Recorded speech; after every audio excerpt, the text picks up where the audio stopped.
కళ్ళు కైపెక్కించే పోకళ్ళు కాటేస్తే కాదంటానా ఇప్పుడైనా వయసేమైనా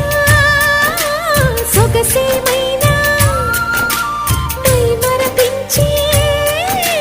మనసేమైనా నవ్వు నవరాత్రి నీ కోసం తీసుకువస్తున్నా మైనా ఏమైనావే మన్మథ మాసం అయినా ఎంతైనా ఇది మెత్తని మోసం